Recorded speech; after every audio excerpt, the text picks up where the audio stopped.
Сәлем оқушым, бүгінгі сабақтың тақырыбы қысқаша көбейту формулалары. Сен дайын болсаң, сабақты бастайық, ендеше кеттік.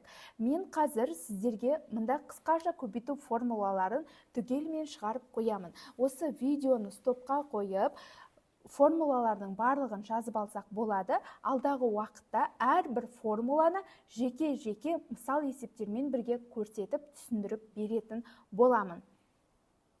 Осы формуланы үйренбестен бұрын біз мынандай Паскаль үшбұрышы деген үшбұрышпен танысып алайық. Қысқаша көбейту формулаларын кейбір математиктер осы Паскаль үшбұрышымен түсіндіріп береді. Бұл үшбұрыштың ерекшелігі неде?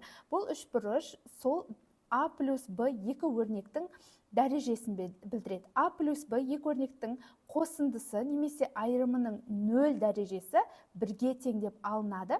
Енді қараңыз, мына үшбұрышты қарасаңыз, бірінші бірді жазамыз, одан соң бір мен бірді жазамыз, одан соң екі шетіне бірді жазып, ортасына осы екеуінің қосындысын жазамыз.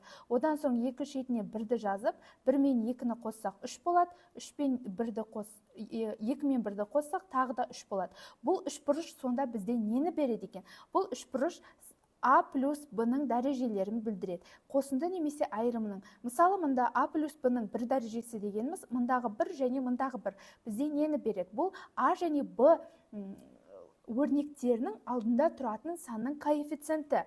Яғни А плюс Б болып жазылады. Көрінбейтін бір бар, бір А плюс бір Б деген сөз. Келесі қараңыз, А плюс минус Б-ның квадраты деп алсақ, бірінші мына А квадрат деп жазамыз, алдында бір тұрады, бір көрінбейді. Қосылған немесе азайтылған екі, міне мына екіні жазамыз, және А-ның дәрежесі бір санға кемейді. А-ның бір дәрежесі болады, және мында Б уже қосылады. Б бар болады, содан соң плюс енді мына коэффициент бір жазылмады, Б квадрат болады. Келесі мында куб, өте қызықты қараңыз. Куб болса А куб, бірінші тең А-ның кубы болады. Қосылған, мына коэффициентті жазамыз, 3 дейміз. А-ның кубы бір дәрежеге кемейді. А-ның квадраты болады да, осы жерде жолға Б қосылады. Енді А бара-бара кемейді да, көрдіңіз ба, мында А-ның квадраты, А-ның бір дәрежесі, дальше А-ның 0 дәрежесі болады да, көрмейді. Ал енді мында А-ның кубы, А-ның квадраты болады. Мында 3-ті жазып қоямын. 3А, міне квадраты бір дәреже болды. Енді Б керісінше өседі. Б-ның квадраты, содан соң Б-ның кубы болып аяқталады. Енді плюс-минус болса, мында таңбалар плюс-минус болады. Түсінікті ғой, міне қысқаша көбейту формулаларын ежелгі математиктер осы Паскаль үшбұрышына қарап шығарған деген аңыз бар. Енді жарайды. Бұл формуланы біз білеміз. Қазір біз жеке-жеке әрбір формулаға жеке тоқталамыз. Сол кезде сіздерге түсініктірек болады деген ойдамын. Енді бірінші формула екі өрнектің квадраттарының айырымы формуласы. Бұл формула не дейді? Екі өрнекті ал дейді. Әрбір өрнекті жеке-жеке квадраттарының айырымы бұлардың қосындысы мен айырымының көбейтіндісіне тең. Яғни А квадрат минус Б квадрат бірінші жақшада алар, міне, квадраттары жоқ, А плюс Б деп жазылады, және А минус Б деп жазылады. Енді сіздерге түсінікті болу үшін мұндағы есептерді шығарып көрейік. Қараңыз, X минус 1, дәл осы өрнек екінші жақшада плюс болып тұр, значит, бұл А квадрат минус Б квадрат формуласына келеді. Демек, мұнда X квадрат минус 1-дің квадраты тең X квадрат минус 1 десек болады екен. Келесі есепті қарайық. Келесі есеп, так, мұнда 2-ның квадраты минус Y-дің квадраты деп алсақ болады. 2-ның квадраты ол неге тең? 4-ке тең, 4 минус Y квадрат деп аламыз. Келесісін қараңыз, бірінші жақшада екі өрнектің қосындысы, дәл осы екі өрнектің айырымы тұр. Логически ойланайық. Көрдіңіз ба? Бірінші А плюс Б тұр еді, одан соң А минус Б тұр еді. Демек, бұл А квадрат минус Б квадраттың формуласына келеді ғой, 5-дің квадраты азайтылған X-дің квадрат. Міне, мұнаға мән беріңіз. Мұнда бірінші қосынды немесе айырым. Қосынды мен екі өрнектің қосындысы мен екі өрнектің айырымының көбейтіндісі бізде А квадрат минус Б квадратты береді. Яғни екі өрнектің жеке-жеке квадраттарының айырымын береді. Так, 5-дің квадраты 25 минус X квадрат десек болады. Мұнда да формулаға келеді. Бірінші 13 плюс y, 13 минус y тұр. Демек, бұл қысқаша көбейту формуласы бойынша 13-тің квадраты минус x y-тің квадраты болады. 13-тің квадраты 169 минус y квадрат. Негізінде мына жауапты бірден есептеп жазып жіберсек те болады. Мында a квадрат минус ненің квадраты? 26-ның квадраты дейміз. Ал a квадрат минус 26-ның квадраты 676, Міне дәл осылай екі өрнектің квадраттарының айырымын есептесек болады екен. Бұл формула сізге түсінікті болды деген ойдамын. Бұл біздегі ең бірінші формула болатын. Түсінікті ғой, иә? Енді дәл осы формуланы әзірге аяқтамаймыз. Дәл осы формулаға тағы да есептер шығарамыз. Қараңыздар. Так, енді бізде кішкене күрделірек болып берілді. Қасында коэффициент тұрса, онда қалай болады? Бірақ қорықпаймыз. Қараңыз, бірінші жақшада екі өрнектің айырымы, келесі жақшада қосындысы тұр. Онда дәл осылай есептейміз. Сонда 7a-ның квадраты минус 2-ның квадраты. Балалар, мында мән беріңіздер. Квадрат 7-ге де а-ға да қатысты. Сіздер мына формуланы білесіздер ғой, көбейтіндінің n дәрежесі, ол a-ның n дәрежесі, b-ның n дәрежесі. Сондықтан мына квадрат 7-ге де қатысты және 2-ге де қатысты. Сондықтан 7-ның квадраты 49, a-ның квадраты. A-ны квадраттауды ұмытып кетпеңіздер. 7-ның квадраты 49 және a-ны да квадраттаймыз. A-ның квадраты a квадрат минус 4. Келесі, мында 3a минус 2b, 3a плюс 2b. a квадрат минус b квадрат формуласына келеді. Демек, 3a-ның квадраты минус 2b-ның квадраты. Енді квадрат кімге де қатысты? 3-ге де қатысты, а-ға да қатысты. Мындағы 2 дәреже 2-ге де b-ға да қатысты. 3-тің квадраты бізде 9 және a-ның квадраты деп жазамыз. 9a-ның квадраты. Минус 2-ның квадраты 4, b-ның квадраты. Жақсы, келесі есепті қараңыздар. 4a минус b, 4a плюс b. a квадрат минус b квадратқа келеді. Сонда 4a-ның квадраты минус 5b-ның квадраты дейміз. Сонда жауапты аламыз. 4-тің квадраты 16, a квадрат минус 25b квадрат. Келесі есепті дәл осындай екен. Сонда қалай? Міне, бірінші 2-ден 1-дің квадраты азайтылған 3-ден 1 a-ның квадраты. Енді 2-ден 1-дің квадраты 4-ден 1, азайтылған 3-ден 1-дің квадраты 9-дан 1, және a-ны да квадраттауды, коэффициенттің қасындағы әріпті өрнекті де квадраттауды ұмытып кетпеңіздер. Келесі дәл осындай бірінші айырым тұр, келесі қосынды тұр. Демек, a квадрат минус b квадрат формуласына келеді. 25-тен 2 a-ның квадраты азайтылған, негізінде бірден жазсаңыздар болады, сіздерге түсінікті болу үшін осылай жазып жатырмын. Енді келесі 2-ның квадраты 4, 25-ның квадраты 625, a квадрат азайтылған 9 бөлу 169, 13-ның квадраты b квадрат болады екен. Міне осындай жауаптарды алдық. Сіздерге түсінікті болды деген ойдамын. Мұқият қараймыз және жазып аламыз, е балалар? Міне, осылай жауаптарын алдық.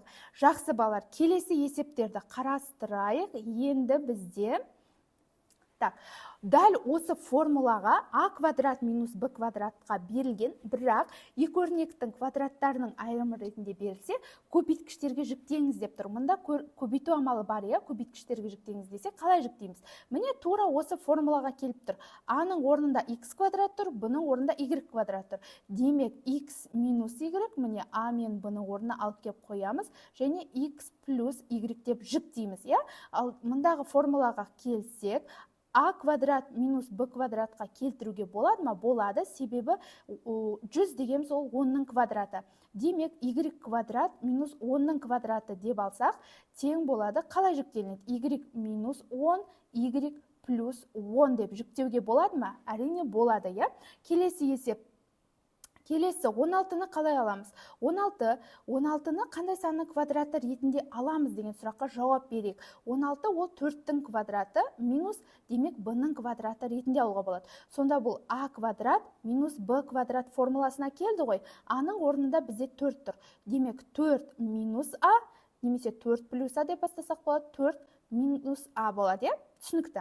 Келесі m-ның квадраты минус 9 бұл қандай санның квадраты? 9 бұл 3-тің квадраты, m квадрат минус 3-тің квадраты деп алсақ болады. Сонда азайтамыз m минус 3, m плюс 3. Бұл есепте түсінікті болды деген ойдамын. Енді соңғысы 16x квадрат минус 49y квадрат. Көбейткіштерге жіктейтін болсақ, сандар a квадрат минус b квадратқа келеді. Енді 16x квадрат. 16 бұл қандай санның квадраты? 4x-тің квадраты, 16x квадрат дегеніміз. Минус 49 дегеніміз бұл 7, қасында y квадрат болғандықтан 7y-тің квадраты деп жазамыз. Так, 4x плюс 7y және 4x минус 7y деп жазылады екен. Так, екі өрнектің квадраттарының айырымы формуласы қысқаша көбейтудің ең бірінші формуласы сізге түсінікті болды ма? Түсінікті болса, енді бірінші есепті шығарайық. Қараңыздар. Так, бізге тағы да мысалдар бар екен, әлі 5 мысал бар екен. Осы мысалдар шығарып тастайық. Қараңыз, 0,9 және 0,49. Ол қалай жіктелінеді? 0,9 және 0,49-ды біз a квадрат және b квадрат ретінде жазып алуымыз керек. Ал енді 0,9 бұл 0,3-тің квадраты. Ал енді ойланамыз, x-тің 6 дәрежесін бір санның квадраты түрінде жазамыз. x-тің 6 дәрежесі бұл x-тің 3 дәрежесінің квадраты. Азайтылған квадраттап сыртқа шығарамыз ғой. 0,49 бұл 0,7-нің квадраты, ал y-тің 8 дәрежесін қалай келтіреміз? Y-тің 4 дәрежесінің квадраты ретінде. Демек, y-тің 4 дәрежесінің квадраты болады. Ары қарай жіктейтін болсақ, 0,3x-тің кубы минус 0,7 y-тің 4 дәрежесі, келесі жақса 0,3x-тің кубы плюс 0,7 y-тің 4 дәрежесі деп жіктеуге болады екен. Келесі есепте өте қызықты есеп екен. Қараңыз, бірінші мынау толық айырымды a квадрат деп алуға болады, минус 81-ді b квадрат деп алуға болады. 81 бұл қандай санның квадраты? 9-дың квадраты. Демек, бірінші жақшада a минус b бол керек қой. A-ның орнында да мән беріңіз. 5y минус 6 тұр. Қосылған 9, бірінші a, міне, a плюс b ретінде алдық. Келесі a минус b бол керек. 5y минус 6 деген толық a-ның орнында тұрады, азайтылған 9 деп алам. Демек, болады бізде 5y минус 6 плюс 9 бізде береді 3-ті. Мұнда 5y минус 15 болады. Минус 6 минус 9 минус 15-ті береді. Жақсы. Келесі есеп. Келесі де жіктейік. Қалай жіктелінеді екен? 9-дан 4. Бірден жазсақ болады. 9-дан 4. 3-тен 2-нің квадраты, m-нің қанша дәрежесі? 6 дәрежесі болса, m-нің 3 дәрежесінің квадраты. Минус 1-ден жазсақ, так, квадраты демей, 1-ден жазайық. Минус 6-дан 5 деп жазайық. Келесі 3-тен 2m куб плюс 6-тан 5. Плюс пен минус қайсы сізге ыңғайлы, соны жаза беріңіз. Көбейткіштерге жүктелген кезде бірінші плюсті жазасыз ба, бірінші минусты жазасыз ба, айырмашылығы жоқ. Так, келесі есеп. 100y-тің квадраты минус a-ның 8 дәрежесі. 100 бұл қандай санның квадраты? Бірден жазайық, үйреніп қалған шығармыз. Y-тің 10y минус a-ның бірінші плюс, так, a-ның 4 дәрежесі, келесі жақша 10y минус a-ның 4 дәрежесі деп жүктеуге болады. Келесісін қараңыз, мұнда 4-тің квадраты ғой. Бірінші a квадрат ретінде мұна жақшаны толық аламыз, минус b квадрат ретінде 4-тің квадратын аламыз. Сонда 4a минус 6 плюс 4, міне, a плюс b ретінде болды. Ал мұнда a минус b ретінде аламыз, минус 4-ті. Сонда 4a плюс, так, мұнда минус 6 плюс 4 2 болады, минус 2 болады, 4a минус 10 деп шығарсақ болады екен. Екі өрнектің квадраттарының айырымының формулалары түсінікті болды деген ойдамын. Так, келесі есеп. Келесі бірінші есеп. Мына түрде берілген екен, бірінші есеп. Так, a квадрат минус b квадрат формуласына келеді ма? A минус b, a плюс b ретінде алсақ болады. Ендеше кеттік, қалай шығарамыз? Так, мұнда a минус b, a минус b, a плюс b түрінде тұр, Демек, a квадрат минус b квадрат болады. 4a-ның квадратының квадраты минус y-тің квадраты. 4а-ның квадраты қанша? 16а-ның мына 2 дәрежемен көбейтілсе 4 дәрежесі минус y квадрат болады екен. Келесі есеп. 21d-ның квадратының квадраты минус k, мында кубтың квадраты деп алсақ қалай болады? 21-дің квадраты 441, d-ның 4 дәрежесі минус k-ның 6 дәрежесі деп алсақ болады. Мында бұрыш бөлшекке айналдырып алайық. 7-ден 11, x-тің 5 дәрежесінің квадраты азайтылған k-ның 3 дәрежесінің квадраты. Тең 7 дегеніміз 49, ал 11-дің квадраты 121, x-тің 10 дәрежесі айтылған k-ның 6 дәрежесі деп алсақ болады. Енді соңғы есеп a квадрат минус b квадратқа келеді екен, бірақ келмейді екен. Көрдіңіз бе, екеуі де минус болып тұр, мұнан плюс деп дұрыс басылмай қалған шығар. a-ның 5 дәрежесінің квадраты азайтылған b-ның квадратының квадраты деп алсақ, бұл a-ның 10 дәрежесі минус b-ның 4 дәрежесі болады екен. Міне балалар, бірінші есебіміз сіздерге түсінікті болды деген ойдамын. Ары қарай есептер жалғастырайық. Енді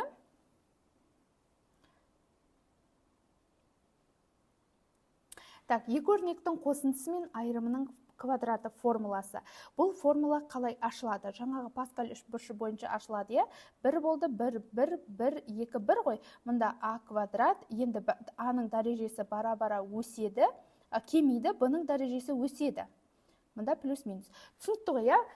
a квадрат, міне, екі өрнектің қосындысы, бірінші және екі өрнектің қосындысы, бірінші өрнекті квадратта дейді, қос дейді, екі еселеп осы екі өрнекті және мұндағы екінші өрнекті квадратта дейді. Айырым болса, мұнда ғана тек айырмашылық бар, қалғандары тура осылай. Формула бойынша ашайық.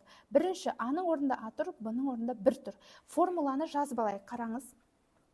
Формула бойынша ашсақ, a-ның квадраты қосылған 2 еселеген көбейтінді 2ab, 2 көбейту a, b-ның орнында сізде 1 тұр. Міне, 1-ді алып кеп жазам. Қосылған 1-дің квадраты. Сонда болады a квадрат қосылған 2-ні 1-ге көбейтем, 2a қосылған 1-дің квадраты 1. Міне, бірінші есепті шығардық. Келесі азайтуға берілген екен, екінші формуланы қолданамыз. Екі өрнек берілген 10 және с. a мен b-ның орнында 10 мен с тұр.